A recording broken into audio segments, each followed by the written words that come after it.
The world is never fair. No matter how honest you are, someone will betray you. No matter how skilled you become, someone less capable will try to take your place. That's reality. But those who understand reality survive, and those who survive rule. This is a power invisible to most, yet everyone senses it. This is dark intelligence. Dark intelligence is forged through betrayal, humiliation, and defeat. While others break under pressure, you build strength from it. It's the intelligence that listens, observes, stays silent, and strikes at the perfect moment. While others argue, you gather information. While they succumb to anger, you calculate. While they drown in emotions, you plan. Most people play checkers. You're about to learn to play chess. Before we dive deeper, understand this clearly. This knowledge is for protection, not destruction. Use it to defend yourself, not to harm the innocent. The goal is to understand the game, not to become the villain. Today, you'll uncover the 8 psychological traits that separate survivors from victims, leaders from followers, and winners from losers. Drop this affirmation in the comments. I choose to be strategically intelligent, not emotionally reactive. 1. Calculated opacity. You never reveal everything about your intentions. You share only what's necessary. When people know only half the story, their imagination fills in the blanks, and that imagination controls them. Machiavelli said, "Everyone sees what you appear to be. Few experience what you really are." Think about the most intriguing people you know. They never tell the whole story. They answer with questions, smile when expected to explain, and leave gaps in their narrative. This isn't lying. It's strategic communication. Most people answer every question completely, thinking it builds trust. In reality, they're giving away power. Mystery generates curiosity. Curiosity generates respect. Respect generates influence. Example, someone asks about your weekend. Most people overshare. I'll just stay home. Maybe watch a movie. Predictable. Forgettable. Instead, you could say, I have something important to take care of, then move on. Intriguing. Interesting. Controlled. Your words become currency. Reveal selectively. The goal isn't to be mysterious, it's to maintain control over your narrative and relationships. 2. Adaptive personae are not the same person with everyone. You adjust your personality based on who you're speaking to. Machiavelli said, a prince ought to appear merciful, faithful, humane, upright, and religious to those who see him. This isn't being fake. It's being effective. You naturally speak differently to your grandmother than to friends. You present differently in interviews versus parties. Adaptive persona is making this intentional. People process information differently. Are they analytical? Give data. Emotional. Connect with feelings. Practical? Show them how it works. Visionary? Paint the big picture. Think of water. It takes the shape of its container but remains water. You adapt without losing your core principles. Authenticity doesn't mean identical in every situation. It means genuinely yourself while communicating effectively. Master adaptive persona and you'll connect with anyone. People feel understood because you speak their language, but never adapt so much that you compromise your values. Like a diamond, many facets but still solid. 3. Principle of detachment. You are not a slave to relationships, emotions, or opinions. What you're not afraid to lose cannot control you. What cannot bind you cannot manipulate you. Machiavelli said, since love and fear can hardly exist together, if we must choose between them, it is far safer to be feared than loved. Detachment is often misunderstood. It doesn't mean being cold. It means freedom. Most people are controlled by attachments, fear of losing their job, relationship, or approval. Fear of loss makes them weak. Freedom from fear makes you powerful. Example, to people negotiate. Person A desperately needs the deal. Person B has options and is willing to walk away. Who holds the power? Person B detached from the outcome. They negotiate from strength. Detachment provides clarity. You're not desperate to be right or liked, so you make better decisions. You're confident because even if things go wrong, you'll be okay. The less you need, the more you gain. Detachment also shields against manipulation. Threats lose their power when there's nothing to take away. The most dangerous person in any room is the one who has nothing to lose. Part 2. The most powerful person in any room is the one who has everything to gain and nothing to fear. Start practicing this gradually. Let go of the need to win every argument. Stop being attached to being liked by everyone. Don't obsess over your plans unfolding exactly as imagined. As you develop this skill, you'll notice a change. People begin treating you with more respect. They sense that you cannot be easily controlled and that commands respect. Remember, detachment isn't about not caring. It's about caring without being controlled by your care. 4. Silent leverage power is often quiet. You don't force control, you wait. When others falter, your silent presence becomes the heaviest influence in the room. Machiavelli said, "Never was anything great achieved without danger." Most people think power is loud raising voices, issuing commands, pushing their will. That's amateur hour. Real power whispers. Silent leverage is the art of influencing without speaking. It's positioning yourself so that your mere presence shifts dynamics. Instead of demanding respect, you make yourself indispensable. Instead of fighting for power, you earn it. Practical examples, conversations, pause before answering. Silence creates tension that compels people to listen. Negotiations have alternatives you never announce. Your willingness to walk away gives power. Relationships add value quietly. People naturally gravitate toward those who improve their lives. Professional settings solve problems consistently. Don't announce it. Let results speak. Patience is key. Silent leverage isn't about instant gratification. You plant seeds and wait. Consistent action creates influence over time. Ethically, silent leverage never harms others.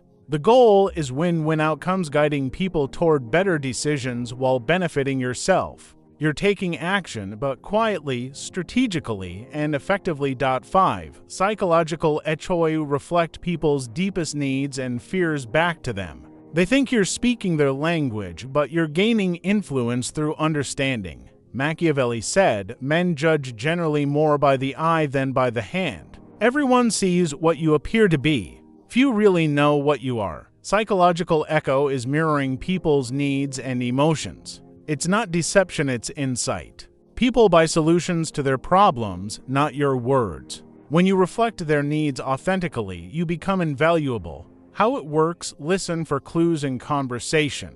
People reveal hidden fears, desires, and values. Reflect back what you hear and see. Example: if someone says, "I hate my job," you could respond, "It sounds like you're feeling undervalued and ready for a bigger challenge." This builds trust and influence. People feel understood and respected. The next step: present your ideas in a way that aligns with their psychological profile. Value security. Frame your suggestion in terms of stability. Value recognition.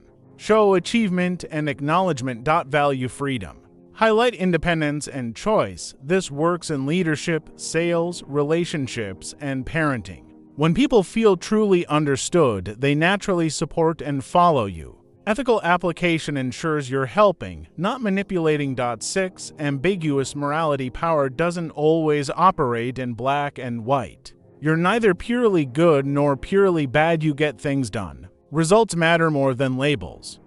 Sometimes power lives in the gray areas. Machiavelli said, "Since it is difficult to join them together, it is safer to be feared than to be loved when one of the two must be lacking." This trait, ambiguous morality, is the most controversial and often misunderstood aspect of dark intelligence. Let's clarify what it is and what it isn't. Ambiguous morality doesn't mean having no morals. It's not about doing whatever you want without consequences, nor is it about hurting people to get ahead. It's about understanding that the real world is complex. Sometimes doing the right thing in the short term creates worse outcomes in the long term. Sometimes kindness enables bad behavior. Sometimes protecting people requires making decisions that aren't pretty. Pure moral clarity is a luxury most people can't afford when consequences are real. Example: you lead a team and discover a member consistently lying to clients.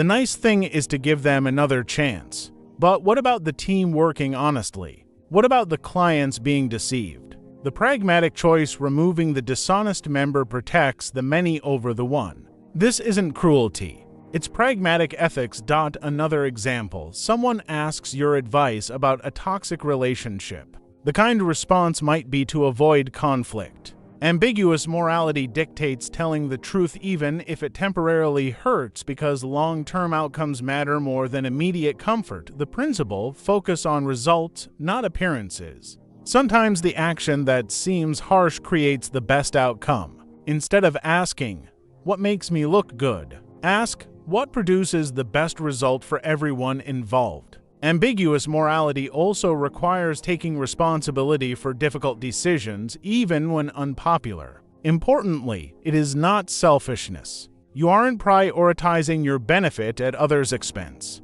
You're making pragmatic choices that serve the greater good, even when personally challenging. Context matters. Honesty in a personal relationship might be right, but in negotiations, strategic disclosure can be more effective. This requires nuance and situational awareness. The danger: some may use this as an excuse for selfish behavior. That's why clear ethical boundaries are essential. Decide what lines you will never cross. Decide what outcomes you'll take responsibility for. Within those boundaries, allow yourself to act pragmatically and strategically even when others don't understand. The goal isn't to be like tits, to be effective and ethical in a complex world. 7. Controlled exposure. Don't reveal everything. The less people know, the more they assume, and assumptions make mistakes, which you can use strategically. Machiavelli said, "Men are so simple of mind and so dominated by their immediate needs that a deceitful person will always find plenty ready to be deceived." In a world of oversharing, controlled exposure is more powerful than ever. While everyone broadcasts every thought, the person who shares strategically stands out. Mystery creates influence. Controlled exposure is intentional. Not everyone needs to know everything about you. Selective sharing strengthens relationships and increases influence. Psychology behind it: humans crave closure. When we encounter gaps in information, our brains try to fill them. This curiosity gap is a powerful tool. By revealing just enough, you keep people intrigued and attentive. Practical applications: professional settings, share ideas and skills gradually. Don't reveal all capabilities at once. Show growth over time. Social situations: share personal information selectively. Build trust before revealing details. Negotiations: hold back some priorities and constraints for strategic advantage. Timing matters. Revealing information too early can weaken influence. Digital presence: every post, comment, and photo shapes perception. Be intentional. Your online persona is part of your controlled exposure strategy. Controlled exposure isn't about being secretive or manipulative. It's about strategic sharing. You reveal just enough to influence, engage, and protect your position, without giving away your advantage. The goal is not to appear mysterious for its own sake, it's to manage perception, maintain influence, and maximize impact. The goal is to maintain control over your narrative and your relationships. When you reveal information strategically, you guide how others perceive you. You highlight the aspects of your personality and experience that align with your goals. You avoid being pigeonholed or stereotyped based on incomplete information, but there's a balance. Share enough to build genuine connections, but not so much that you lose your strategic advantage. The most successful people master this. They are open and authentic, yet selective in what they reveal and when. 8. Outcome obsession. You're not here to win arguments or prove points, you're here to get results. People obsessed with outcomes never waste energy on unnecessary games. Machiavelli said, "The promise given was a necessity of the past. The word broken is a necessity of the present." This trait separates amateurs from professionals, dreamers from achievers, talkers from doers. Most people chase being right instead of being effective, or looking good instead of producing results. Outcome obsession cuts through that noise. Instead of asking, "How can I prove I'm right?" ask, what outcome am I trying to achieve? Instead of seeking to look good, ask, what actions will move me closer to my goal? Applications, arguments, and disagreements focus on the result, not the debate. Winning isn't always the goal. Sometimes helping someone reach the right conclusion on their own is more effective. Professional settings prioritize actions and projects that truly move the business forward. Choose impact over visibility. Relationships focus on health and growth of the relationship, not petty disputes. Pick battles that truly matter. Personal development. Measure success by actual results, not effort or intentions. Be honest about what's working and what ISN single quotes T. Strategic efficiency outcome obsession prevents the trap of busy work. Many confuse activity with achievement. Working hard on the wrong things leads nowhere. Outcome-obsessed people focus on the 20% of actions that produce 80% of results. They are not the hardest workers, they are the most effective workers. In learning and skill building, they focus on what will have the biggest impact. Minimum effort, maximum results. This is not laziness, it's strategy. Ethical boundaries outcome obsession must align with values. Don't sacrifice integrity, relationships, or ethics for results. When your outcomes include maintaining integrity and contributing positively, this trait becomes a powerful force for good. Flexibility is key. Outcome-obsessed individuals are attached to results, not methods. If one approach fails, they adapt. They adjust to circumstances, update strategies, and remain resilient. The ultimate goal: consistently get things done, not just look busy, not just talk about results, deliver. Over time, this reputation brings better opportunities, partnerships, and challenges. You've now learned the 8 traits of dark intelligence. But knowledge without practice is useless. Action step. Pick one trait that resonates. For the next 7 days, focus on applying it in your daily life. Notice how people respond and how your own mindset shifts. Start small, start intentional. Remember, this power comes with responsibility. Use it to protect and empower, not to harm. Use it to create better outcomes for everyone, not just yourself. The goal of dark intelligence is not to manipulate others, it's to make yourself unmanipulable. Not to dominate, but to gain mastery over yourself and your circumstances. The most dangerous person in the room has nothing to lose. But the most valuable person in the room understands human psychology and uses it to improve everyone's life. Which person do you choose to be? If this video shifted how you think about intelligence and power, hit like, subscribe, and ring the notification bell. Drop a comment. Which of these 8 traits do you see in the most successful people, and which will you practice first? Remember, true intelligence isn't just about being smart. It's about being wise enough to use it ethically. Stay strategic. Stay ethical. Stay powerful. If you find these 8 traits of dark intelligence eye-opening, hit that like button. Subscribe for more lessons on strategy, psychology, and influence, and drop a comment below telling us which trait you're going to practice first. Turn on the notification bell so you never miss a strategy that can level up your life.